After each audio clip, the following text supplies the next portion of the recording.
Welcome back, fight fans. Welcome back. Let's just dig right into it.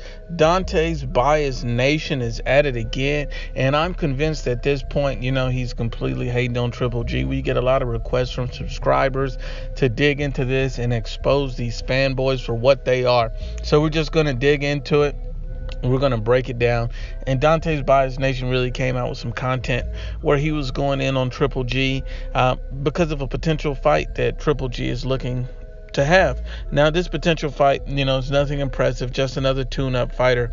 But you have to understand that Triple G, coming off a long layoff against one of the most difficult opponents he's ever had in Canelo Alvarez, if not the most difficult. We've never seen Triple G have marks on his face and his body, never seen him backed up and handled the way he was against Canelo Alvarez in the second fight. So if you're being honest and unbiased, you understand that was a very difficult and hard fight for Triple G. He's a little bit older. He's in his mid to late 30s at this point, so he needs more time to recover and recuperate.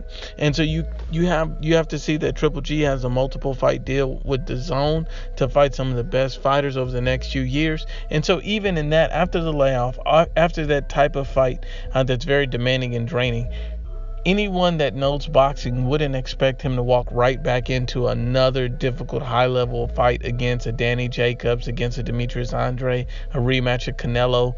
Not right away. You would expect Triple G to get a tune-up in, to get his feet under him, and then jump into those type of fights. And so let's just break down what he said. He said Golovkin doesn't want the top 5 guys, But you also have to look at it like this. If Golovkin doesn't want the top 5 guys, let's look at his history and his resume. His history and his resume says that he's already fought at Danny Jacobs, that he's already fought at Canelo twice. So he's fought the 2 top guys in the division 3 times. Now, how many times has Jamal Charlo faced the top guys in the division? Don't worry, I'll wait. And how many times have Jamal Charlo fought at the top of the division or even elite level competition? Don't worry, I'll wait.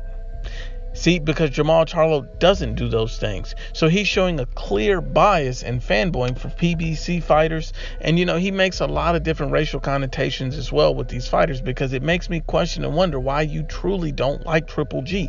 Because Triple G has fought better competition than Jamal Charlo. And yet you make a disrespectful comment or video about Triple G all the time, questioning his resume, saying that he fights bums. But at the same time, he's fought the 2 top fighters in the division multiple times. But what has Jamal Charlo done? He has not fought the best fighters, and he arguably lost to a showcase fight in Matt Korobov. And when he lost to Matt Korobov, you were nowhere to be found. And then he states that, Jamal Charlo is Triple G mandatory. Well, let me break down a few things on that. Charlo is not a high payday for any fighter. Charlo has no belt. And what does Triple G get from fighting a Jamal Charlo at this point in his career? Absolutely nothing. You say a mandatory. Well, Triple G can get the Canelo fight with or without facing Jamal Charlo, because Triple G's a big name. Triple G matters in the division. Jamal Charlo has to do something to make himself relevant. And, you have to look at it and be honest and unbiased when you assess these situations, is that regardless of that fight being ordered, Triple G is going to be able to fight the other champions because he's on the right network. Jamal Charlo is hesitant to even look or go to the Zone, because that shows me that he's not really interested in fighting the best. He's interested in continuing on with his career, which is a series of bum bashes in which Dante makes excuses for, and saying that everyone's ducking him, everyone's afraid of him. But yet Danny Jacobs called him out, Charlo backed down. Yet Demetrius Andre called him out, Charlo backed down. See, this is what we mean. If Charlo's truly interested in fighting the best, why is he not interested in the Zone or taking up in any of these guys on a 1 fight deal and going to the Zone for 1 fight, getting a belt and coming back to PBC? Because he does not really want to fight the best. And yet there's no Jamal Charlo ducking videos. There's no Jamal Charlo bashing videos, because you're not being honest and unbiased about the truth of the matter is Triple G has fought better competition than Jamal Charlo, the same guy that you ride on your back every single day. And he also states the art of cherry picking that Golovkin has. Well, you look at Jamal Charlo, his entire career is a cherry pick, a bum bash. He is also known as the bum slayer of the 160-pound division. You need to be honest and unbiased. Jamal Charlo has not accomplished half of what Triple G has accomplished. At the end of the day, I think we all know the real reasons why Dante has a lot of bias towards Triple G.